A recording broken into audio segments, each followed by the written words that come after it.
4PM news network में दोस्तों आपका स्वागत है। मैं हूं आपके साथ राशि जहीर। कोई भी तरकीब काम नहीं आई। हरियाणा का कश्मीर का चुनाव बताया जा रहा है कि भारतीय जनता पार्टी के हाथों से निकल गया। कश्मीर तो पहले भी उनके हाथ में डायरेक्टली नहीं था, वहां पर किस तरह से सरकार को गिरा करके बना करके खेल हुआ है आप जानते हैं। लेकिन हरियाणा के अंदर तरकीब की जो मैंने बात कही, तस्वीर देखिए आपकी स्क्रीन पर।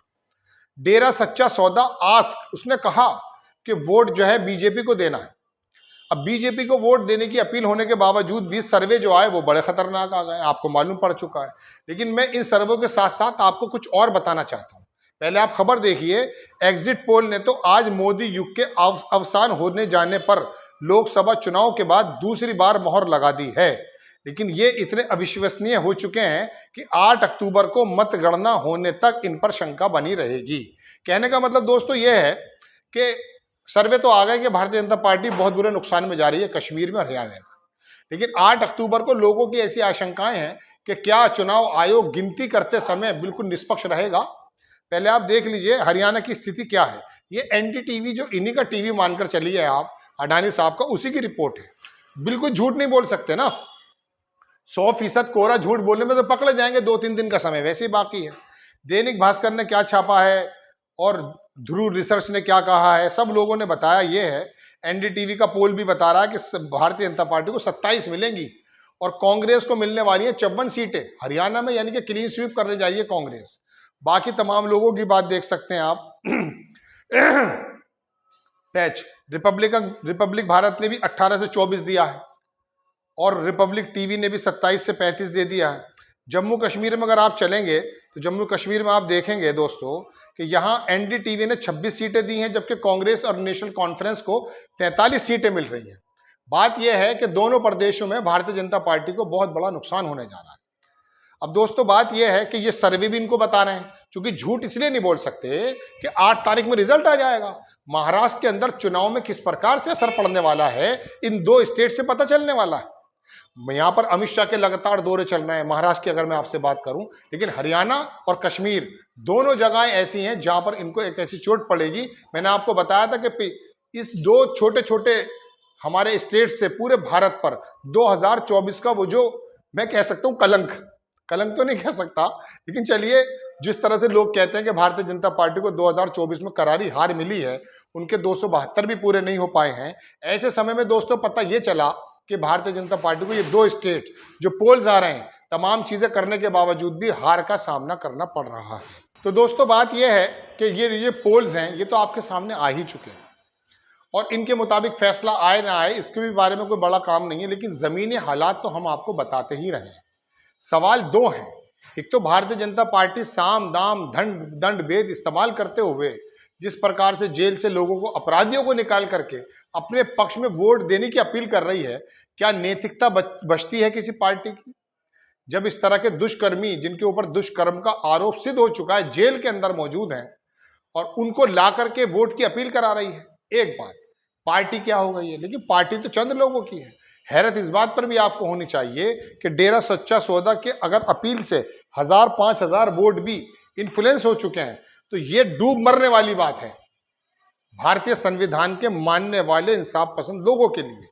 यानी कि एक दुष्कर्मी जेल से निकलेगा और निकलकर वो अपनी अपील करेगा और हम इतने ज्यादा अंधभक्त हो चुके हैं, दिमाग में गोबर भर चुका है कि हम उस दोषी, उस दुष्कर्मी के कहने से वोट दे देंगे, चाहे किसी को भी दें।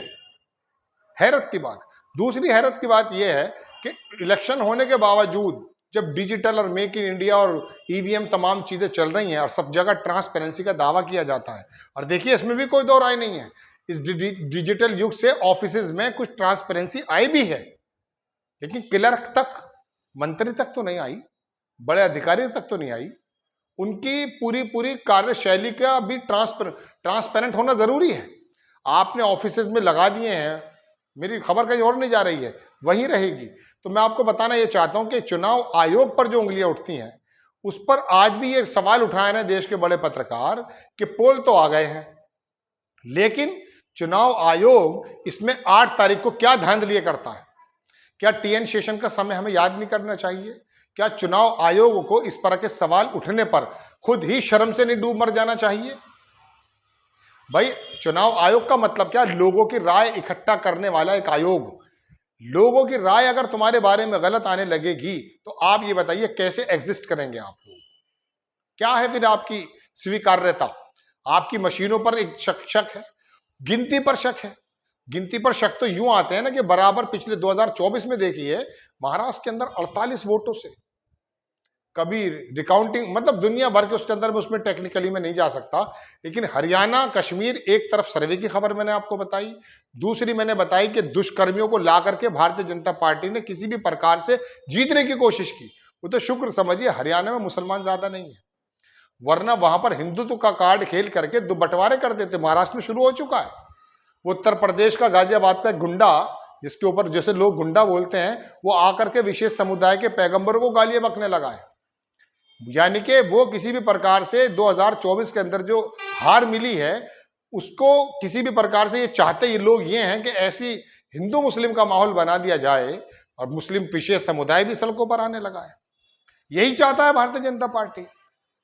इसमें कोई दो राय नहीं कि वो पैगंबर को और इसकी तरह की बदतमीजी कर रहा है, उसके खिलाफ कार्रवाई होनी चाहिए और सुना हुई भी है। लेकिन इसके पीछे एजेंडा क्या है? वो गिरी नासिक में बैठा हुआ जो बदतमीजी कर रहा है, जिसको रोड पे लोग निकल आए हैं, क्या उसको जेल नहीं भेज देना चाहिए था? इस पर एफआईआर नहीं कर देनी चाहिए? और हो गई तो उस पर कार्रवाई होनी चाहिए। किसी भी धर्म के बारे में कोई भी बंदा बोलता है, उसके पीछे की इंटेंशन भी समझ लीजिए। विशेष समुदाय को भी समझनी पड़ेगी कि ये लोग खास करके चुनावी मौसम में आते हैं। भारतीय जनता पार्टी के दांत जब खट्टे कर दिए हैं देश के इंसाफ पसंद लोगों ने, हिंदुत्व पर वोट ना दे करके सिर्फ काम पर और राहुल गांधी के सवाल पर वोट दिया गया है, ऐसे समय में जब ये लोग बयानबाजी करते हैं तो अंदाजा कर लेना चाहिए। मैं दुष्कर्मी से चला था, डेरा सच्चा सौदा, राम रहीम क्या नाम है उसका, दोस्तों, तो उसका भी फेल होता दिखाई दे रहा है। चुनाव आयोग पर भी सवाल उठ गए हैं। और दूसरी बात सबसे बड़ी यह है कि ये दो प्रदेश, मैंने 15 दिन पहले आपको रिपोर्ट बताई थी दोस्तों कि ये दो प्रदेश बहुत छोटे से प्रदेश हैं। कश्मीर में तो उनका ज्यादा कुछ था भी नहीं, हरियाणा में हालांकि सरकार थी, इस बार तो गठबंधन की सरकार थी। ये ऐसा मैसेज देने वाला है पूरे देश में कि मोदी जी 240 पर जो आकर टिके थे 2024 में, वो जख्म दोबारा से हरा हो जाएगा और पता चल जाएगा कि वाकई ये छलावा नहीं है। 100 सीटें तो ऐसी बताई जाती हैं दोस्तों लोकसभा में, लोग कहते हैं, हम नहीं कह रहे हैं, बुद्धिजीवी पत्रकार कह रहे हैं, जो जबरदस्ती जीती गई हैं, वरना हालात तो उनके 140 पर आ जाते हैं, फिर तो ये सरकारें में नहीं आ पाते। लेकिन खैर, अब ये 3 खबरें मैंने आपको बताई हरियाणा से, डेरा सच्चा का सौदा का वो वाला तरकीब भी फेल हो गई है। दूसरी बात, चुनाव आयोग पर किस तरह से निशानात सवालात उठ रहे हैं। और तीसरी बात यह है कि हरियाणा हारने जा रहे हैं। आपको खबर कैसी लगी अपनी राय कमेंट्स बॉक्स में जरूर दीजिएगा।